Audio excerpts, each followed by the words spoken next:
Hi folks, this is Dr. Robert Cyrus, the Carb Addiction Doc, and today we're going to discuss a topic that so many of you have asked me about, and it is stalling out, it is leveling off, it is not so much relapsing, but having lost a lot of weight, now you've leveled off, and you're in that space where nothing's moving forward, certainly by the scale, and you're perplexed, you're not sure why, you're still doing everything right, you're not eating carbohydrates. How do we deal with stagnation? How do we deal with leveling off? And how do we bump that forward? And it is a fairly complex topic, so I'm going to take you through the different levels. The first challenge is that most people, most obese people, most type 2 diabetics who start a ketogenic diet, D-I-E-T, they start a ketogenic diet. And the objective of the diet is to lose weight or to treat their type 2 diabetes, because they've now heard that you can cure type 2 diabetes or put it into remission by not eating carbohydrates. So they go on some keto diet and they listen to some keto evangelist who says, this is the way I do it, and this is what I've done, and this works for me, and I've lost 100 pounds or whatever it is. Those are people who are telling you their story, and their story may work for them, but it doesn't work for you. There are certain specific principles that apply, and the most important overriding principle is to come to terms with the word addiction so that you don't treat this as a diet. What addiction means is that in the presence of sugar and starch, you do not have the capacity not to consume them. Now, on any given day, you may not, but over the continuum of the rest of your life, you will. So one of the first causes of leveling off is what we call carb creep.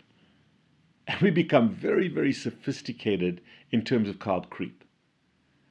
We may start eating some carb lookalikes, and we may have a little bit of dessert. Or we may have something that doesn't contain a lot of sugar, but just a little bit. We allow little elements, a little bite here, a little candy there. And in the diet world, it's all about a little bit is okay, but a lot is not. So you're trying to control a relationship that you've lost control of. Carb creep is always the issue when it comes to carbs coming back into your life. So always, when you find yourself at a standstill, go back and review carbohydrates in an addiction way. And carbohydrates are binary. I don't care what form the carbohydrates take. I don't care what other additives are with them. Just go through everything you eat and drink for 2 or 3 days and look at one thing. Don't eat or drink anything unless you absolutely know what the total, never net, I've got a whole video on that, total carbohydrate consumption is in what you're eating and drinking. And then you'll be able to identify where that is. And the sad part about most ketogenic diets is they have an allowance. Can you imagine giving an alcoholic an allowance of alcohol or giving a smoker an allowance of nicotine? It's crazy. But we defend that allowance because it's healthy. Oh, these are good carbs. Oh, this is a carb-free. It's a keto donut. There's your reason. Remember, the reason you're listening to this video, or at least going to apply some of this, is because right now you've leveled off. You're stagnant. Okay? And by the way, there is no such thing as just being stagnant. There is no maintenance. You're either moving forward or moving backwards. You con yourself into thinking that you're stagnant. Okay? Try stopping to walk on a treadmill. It's either going to throw you back or it's going to make you walk. You're either moving forward or backwards. That's how this process is. There is no maintenance. There is no leveling off. Leveling off is a precursor to relapse. So the first thing is carb creep. And the first principle of the addiction model, just 3 principles in the addiction model. Number 1, okay, recognize the carbohydrates in your diet and do what you can to banish them. The second, really, I would put this first. The most important reason why people stagnate is from an emotion management perspective. Every day, every single day, we are exposed to things that create emotional tension, whether it's anxiety or stress or frustration or anger or fear, depression, boredom, sadness, pleasure. All of those things collectively are called emotional tension, and they happen not every day, but every minute of every day. Even as I'm talking right now, you see me becoming emotive. So throughout the day, we build up emotional tension. And we human beings have one of two ways we can deal with that. We either fall backwards to our old muscle memory, which is carbohydrates and snacks, or we fall forward to new muscle memory that we've created. That's why as much in our program we focus on getting rid of carbohydrates and snacks. A snack is always an emotional event. We'll get back to that in a second. But the most important part is doing things every day, whether you're having a good day or a bad day, that are part of your emotional management muscle memory. If you've gone for a walk every day and now suddenly you're not walking, you're much more vulnerable to falling backwards, because really what you want to do is fall forward all the time. In other words, whenever there's emotional chaos in your life or emotional tension in your life, you want to fall forward to the new areas that you've created in your life, whether it's something spiritual, creative, physically active, or human connection, where you fall forward to new effective ways to deal with your emotional needs. If there's emotional tension, if there's disruption in your life, and you haven't built these up or they're not available to you, you are inevitably going to fall backwards, and you're going to do it in a way that distorts the reality that you're even doing it. So the other thing that we talk about is a snack is always an emotional event, and a snack is any calories. Oh, well, you know what? I'm not eating any carbohydrates, but I'm eating cheese 10 times a day. Or I've got a bag of nuts and I'm eating some nuts. While those things may not necessarily get you to gain a massive amount of weight, they immediately stagnate you because there's no ebb and flow. You want, excuse me, nutritional and caloric ebb and flow. You want to put some in, use it and store it, and then use up those stores, and then move forward. So look at how often you are putting calories in your face. And it should be no more often than twice a day. And I don't care what form they take. Even if it's keto approved, a snack is still a snack. A bridge, on the other hand, is something that doesn't contain calories. There's my coffee. So examine the frequency with which you eat, even if it doesn't contain carbohydrates. Now, the next part that you want to look at, and this is something that people on a ketogenic diet just don't understand, for the most part, is that calories, I'm going to compromise myself here, calories sort of matter even though they don't at all. And I know that's going to confuse the hell out of you because I'm so adamant against calories. We don't count calories, we don't even look at calories. But what we human beings have done uniquely as a species is we've learned to defy satiety signals. See, the human body is equipped to stop us from over-drinking and stop us from overeating when we're eating biologically necessary nutritional substances based upon hormonal feedback through our intestine. But from a very, very young age, from the minute a mother plugs a bottle into a baby's mouth, or from the minute a mother tries to force its child to finish its plate, we condition ourselves to override satiety feedback.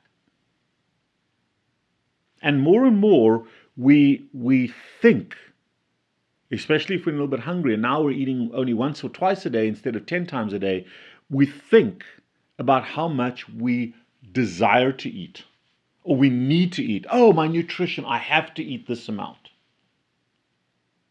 And then we put that food in front of us, and come hell or high water, irrespective of satiety signals, we finish that plate of food. And when I say calories still count, that's fine, because real food will not make you gain weight. Real food will not make you gain weight unless you're snacking or adding carbohydrates.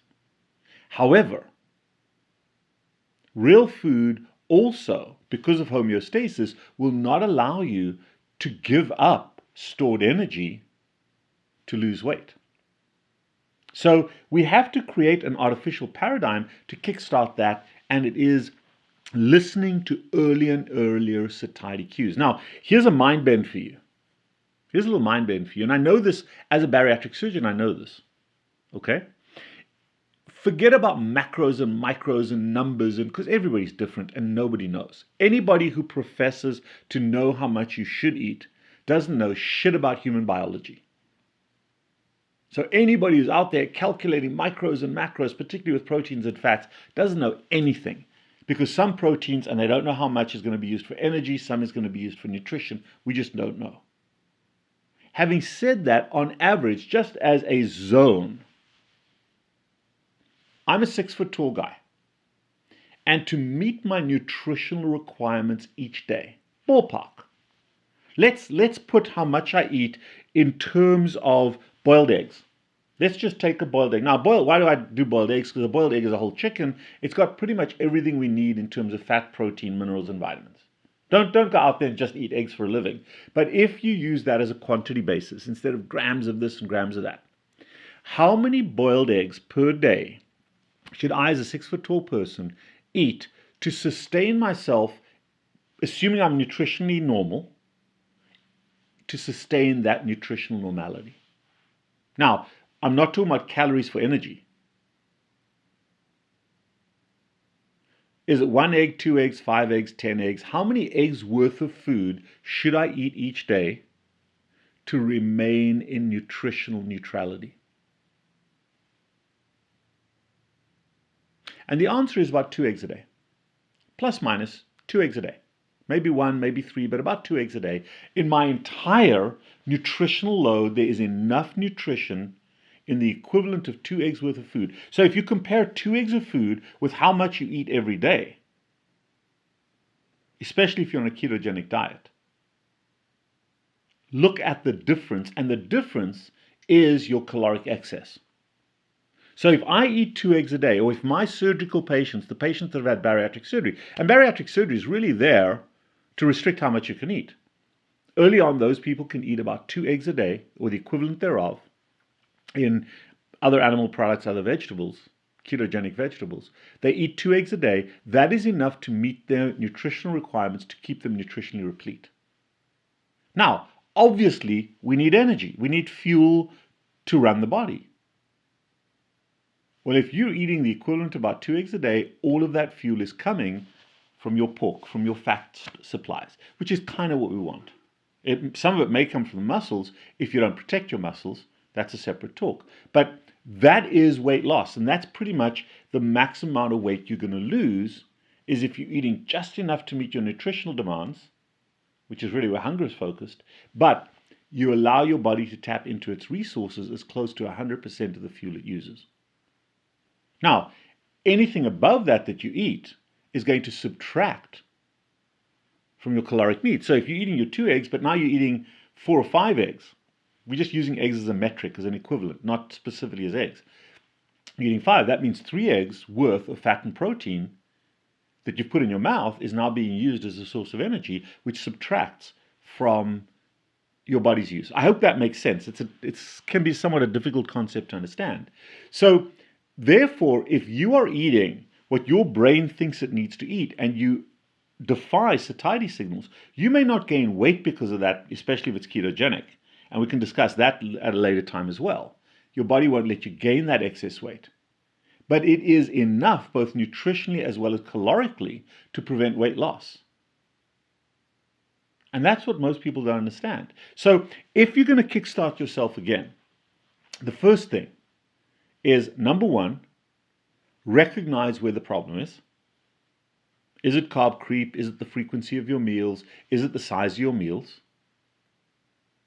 Number two, and look at your emotional management. Number two is look at the quantity of food that you're eating and the number of times you're eating. And if you can scale back to eating no more than twice a day, preferably even once a day, and maybe even just don't do it forever, just take a 7-day block, a 1-week block, and say, eye of the needle. And that's how you get back on track. I call it eye of the needle. You get back on track by eating 1, maybe 2 meals a day. And you eat sequentially, where you put the food in the middle of the table that you think you need to eat, dish up a tiny amount, especially if it's fat fortified, and look at my other videos on that. And if it's fat fortified, stop, not when you're full, not when you're stuffed, but when you think you're beginning to get full. And trust the fact that the saturated fat in your food will trigger satiety. Now, we're just asking you for 7 days, just 7 days, and you will kickstart this process. And then the only other concept is to add in a little bit of physical activity, not exercise, physical activity to affect the glucagon-cortisol ratio. And there's a whole new video coming up on that. And if you do those few things, you're going to be in great shape. Now remember, take care of your emotions with a bridge and by doing something, preferably something physically active. So the principles of a sustainable ketogenic diet in terms of weight loss is, number one, no carbohydrates, but replace it with real food and eat sequentially. Number two, have a bridge. Have a non-calorie containing snack, which is a bridge, as a mind-cleansing moment available to you throughout the day. Otherwise, you're vulnerable to doing things you shouldn't do. And number three is practice enjoyable emotion management from an effort perspective every single day, multiple times a day. Take time for yourself. Take time for yourself every day. You don't have to be meeting everybody else's needs all the time. Meet some of your own needs. And those are the three principles. No carbohydrates, bridges, and an effort-based emotion management system. And if those are the codes that you live by, you will get over the hump of a stagnation. Oh, I'm still doing it. Go back and be introspective. And just call it the eye of the needle. I'll put myself on that for 7 days, and you'll kickstart this process again. If you really want to know where you are biochemically, get some blood work done. We do that through the office all the time, but check your C-peptide and your insulin numbers. Check your C-peptide and your insulin, and if you're insulin resistant, that's the other piece that we want you to overcome. But that also is a separate talk.